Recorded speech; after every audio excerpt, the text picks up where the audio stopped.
ശരിക്കും ആമീന് ഏറ്റവും ഇഷ്ടമുള്ള ഫുഡ് ഏതാ? മീനും മട്ടനും ഒഴികെ ബാക്കിയെല്ലാം എനിക്ക് ഇഷ്ടമാണ്. ഞാൻ പറയുന്ന ചേച്ചി, അമീന് ഏറ്റവും ഇഷ്ടം ചിക്കൻ ഷവായി. ഷവായി എത്ര കൊടുത്താലും കഴിക്കും, ഏതൊക്കെ നേരം കൊടുത്തു കഴിഞ്ഞാലും കഴിക്കും. പിന്നെ ഫിഷ് ഒന്നും കഴിക്കില്ല. ഒരു ഫിഷ്? ചെമ്മീൻ മാത്രം. അതെ. മീനോട് ഇഷ്ടമല്ല. അല്ല, എനിക്ക് അതിന്റെ ഒരു സ്മെല്ലും രുചിയൊന്നും. എന്റെ പൊന്നും മോനെ, എനിക്കത് വിശ്വസിക്കാൻ പറ്റുന്നില്ല കേട്ടോ. ഇത്രയും ഭക്ഷണത്തിന്റെ കലവറെ കിടക്കുന്ന ആൾക്കാർക്ക് ഇതൊന്നും വേണ്ടെന്ന് പറയുമ്പോ. അല്ല, അമ്മി മാത്രമേ കഴിക്കാറുള്ളൂ, വീട്ടിലെല്ലാവരും നന്നായിട്ട് ഉമ്മയൊക്കെ ഉണ്ടാക്കും. ഉമ്മ മീൻകറിയും ഒക്കെ ഉണ്ടാക്കുകയാണെങ്കിലും മീൻ ഫ്രൈ ഒക്കെ ഉണ്ടാക്കുകയാണെങ്കിലും ഒരു സാമ്പാർ സ്മെല്ല് ഇഷ്ടമല്ല. സ്മെല്ല് ഇഷ്ടമല്ല, സ്മെല്ലും ടേസ്റ്റും.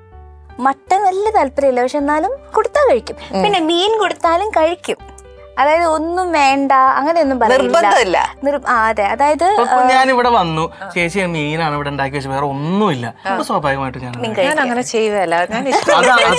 ഇതാ ഇവിടെ ഇപ്പൊ ഞാൻ മീൻ കഴിക്കില്ല, അപ്പൊ സ്വാഭാവികമായിട്ടും ഇവള് മീൻ കഴിക്കുന്നില്ല കുറച്ച് ദിവസമായിട്ട്. കാരണം ഒരുമിച്ച് കുക്ക് ചെയ്യുന്ന സമയത്ത് ഇപ്പൊ എനിക്കും കൂടെ പറ്റിയ സാധനം ഇവള് ഉണ്ടാക്കുള്ളൂ. അതല്ലേ നല്ല രണ്ട് കാര്യമുണ്ട്. ഒന്ന് സ്നേഹമാണ്, എന്റെ ചേട്ടൻ കഴിക്കാത്തോണ്ട് എനിക്കും വേണ്ട എന്നുള്ളതായിരിക്കാം. അല്ലെന്നുണ്ടെങ്കിൽ സ്വന്തമായിട്ട് പണിയെടുക്കുമ്പോ എന്തിന് രണ്ടെണ്ണം ഉണ്ടാക്കുന്നത്, ഒന്നുണ്ടാക്കിയാൽ പിന്നെ ഞങ്ങൾ എന്റെ കൂടെ കഴിച്ചാൽ പോലെ. മീൻ കറി ഉണ്ടാക്കി അത് ഫുൾ ഞാൻ തന്നെ കഴിച്ചു തീർക്കണമല്ലോ. അതേപോലെ അപ്പൊ ഞാൻ പറഞ്ഞതിനൊന്നും ഒരു ഇതില്ലേ, ആദ്യം പറഞ്ഞതല്ലേ. സ്നേഹമുണ്ട്, എന്നാലും ഇപ്പൊ കഴിക്കുന്നില്ല, മീൻ കഴിക്കാൻ പറ്റുന്നില്ല, അതാണ് കാര്യം. ഏറ്റവും നല്ലതായിട്ട് എന്താ കുക്ക് ചെയ്ത് തരാ? കൊണ്ടാട്ടം, ചിക്കൻ കൊണ്ടാട്ടം അടിപൊളിയായിട്ടാ സാധനം. ഉണ്ടാക്കാനും എളുപ്പം. ഞാൻ അങ്ങനെ വീട്ടിൽ പണ്ട് കുക്ക് ചെയ്യുന്ന ആളല്ല. വീട്ടിൽ അങ്ങനെ ഉമ്മ അങ്ങനെ എൻകറേജ് ചെയ്തിട്ടില്ല. കാരണം ഉമ്മാക്ക് ഉമ്മയുടെ അടുക്കള എന്ന് പറഞ്ഞാൽ ഉമ്മയുടെ മാത്രം ലോകമാണ്. അവിടെ വേറൊരാളെ കയറുന്നതൊന്നും വലിയ താല്പര്യമില്ല. പിന്നെ ഞാൻ ചോദിക്കുന്നത് ചിട്ട എടുക്കും മാറും. അതെ.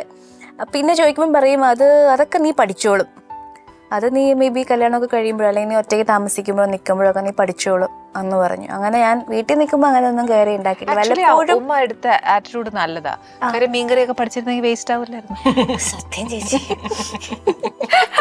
അമ്മീൻ എനിക്ക് കുക്ക് ചെയ്ത് തന്നെ കേട്ടോ. ഞാൻ ബ്രോസ്റ്റഡ് ചിക്കൻ ഉണ്ടാക്കി കൊടുത്തിരുന്നു. പരാതിയായിരുന്നു, ഞാനൊന്നും ചെയ്യുന്നില്ല. നോക്കുമ്പോ ഞാൻ മാത്രം അടുക്കളയിൽ കിടന്ന് പണിയെടുക്കുന്നത്.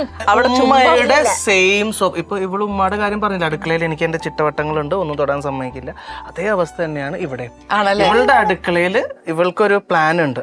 അതിന്റെ ഇടയിൽ വന്ന് ഞാൻ കട്ട് ചെയ്ത് കൊടുക്കും, സംഭവങ്ങളൊക്കെ ചെയ്തു കൊടുക്കും. അതൊക്കെ ഇവിടെ എത്തിച്ചു കഴിഞ്ഞാൽ പിന്നെ അങ്ങോട്ടേക്ക് അടുപ്പിക്കില്ല. പിന്നെ വരുന്നത് പ്ലേറ്റിലേക്കാണ്. അപ്പാർട്ട് ഫ്രം ആങ്കറിങ് പിന്നെ ആക്ടിങ്, ഇത് അല്ലാതെ എന്നെ ഇഷ്ടമുണ്ടോ? ഡിറക്ഷൻ എനിക്ക് താല്പര്യമുള്ള മേഖലയാണ്. ഇത്രയും നേരം മിണ്ടാതിരുന്നു, ഞാൻ ചോദിക്കാൻ നോക്കിയിരുന്നു. ചേച്ചി എനിക്ക് ഡയറക്ടർ ഇഷ്ടമാന്ന് പറയണ്ടേ? പക്ഷെ എനിക്ക് ഒബ്വിയസ്ലി ഈ സിനിമ അല്ലെങ്കിൽ ഈ ഒരു മീഡിയ എന്നുള്ളൊരു മേഖലയിലേക്ക് വന്നതിന് ശേഷം താല്പര്യം വന്നതാണ് ഡിറക്ഷൻ. അത് ഇവിടെ വന്ന് ഇങ്ങനെ ഓരോ ഷോ, ഇപ്പം ഈ ഷോ ആണെങ്കിലും എല്ലാ ഷോയും ചെയ്യുന്നത് കാണുമ്പോൾ നമുക്ക് ഓക്കെ, അപ്പം ഇങ്ങനെയൊക്കെ ചെയ്ത് കഴിഞ്ഞാൽ രസമുണ്ട്. അപ്പം നമ്മൾ തന്നെ ഒരു ഷോ പ്രൊഡ്യൂസ് ചെയ്യുന്ന അല്ലെങ്കിൽ ഒരു ആഡാണ് ഞാൻ കൂടുതലും ഡയറക്ട് ചെയ്തിട്ടുള്ളത്. സംഭവങ്ങൾ ഓക്കെ. അപ്പോൾ അത് ചെയ്യുമ്പോൾ നമുക്ക് അതിന്റെ ഔട്ട് കാണുമ്പോൾ അതിൽ ഒരു സന്തോഷം കണ്ടുപിടിച്ച് തുടങ്ങി ഇപ്പോൾ. ഓക്കെ. അപ്പൊ എനിക്ക് തോന്നുന്നു ആക്ടിങ്ങിനെക്കാട്ടിലും സാറ്റിസ്ഫാക്ഷൻ ഡയറക്ഷനിലാണ്. സാറ്റിസ്ഫാക്ഷൻ അല്ല, ഇൻട്രസ്റ്റ് ഉള്ളത് അല്ലെങ്കിൽ അതെ, ഈ മേഖലയിൽ തന്നെ അപ്പാർട്ട് ഫ്രം ആക്ടിങ് ഏതിനോടാണ് താല്പര്യം? ആക്ടിങ് ആണ്. അതിപ്പോ ആങ്കറിങ് ആണെങ്കിൽ എനിക്ക് ആങ്കറിങ് ഇഷ്ടം, ആക്ടിങ് ആണ്. പിന്നെ ഡിറക്ഷൻ അതിപ്പോ ഇഷ്ടപ്പെട്ട് ഇൻട്രസ്റ്റഡ് ആയിട്ട് കണ്ടുപിടിച്ചു. ഭാവിയിൽ ഞങ്ങൾക്ക് വലിയ വലിയ ഫിലിംസ് ഒക്കെ പ്രതീക്ഷിക്കാം ഇൻ ബിഗ് സ്ക്രീൻ. നമുക്ക് അങ്ങനെ വിധിച്ചിട്ടുണ്ടെങ്കിൽ എങ്ങനെയാണെങ്കിലും നമുക്കത് വരും. അതെ, നിങ്ങൾക്ക് അങ്ങനെ ആണല്ലോ. നിങ്ങൾ ആഗ്രഹിക്കുന്നത് സ്ലോലി ഒരു വെള്ളത്തിൽ ഇങ്ങനെ ഒഴുകി പോകുന്ന പോലെ നമ്മളെ കൊണ്ട് ആ ഒരു കരയിൽ എത്തിക്കുകയാണ് നിങ്ങളുടെ ലൈഫിൽ. സോ ഫാർ ഞാൻ കേട്ടെടുത്തോളൂ. അതേപോലെ നിങ്ങളുടെ പുതിയ പ്രോജക്ട്സ് ഏതൊക്കെയാ? പുതിയ പ്രോജക്ട്സ് എന്റെ 2-3 ചിത്രങ്ങൾ റിലീസിനായിട്ട് ഇങ്ങനെ ഒരുങ്ങി നിൽക്കുന്നു. ഒന്ന് മധുരം ജീവാമൃത ബിന്ദു, ഒരു anthology.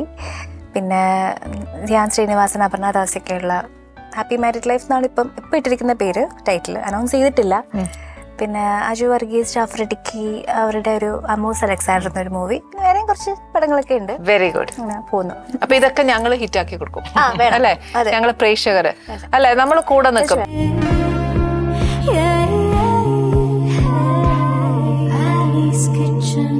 Let's cook with love.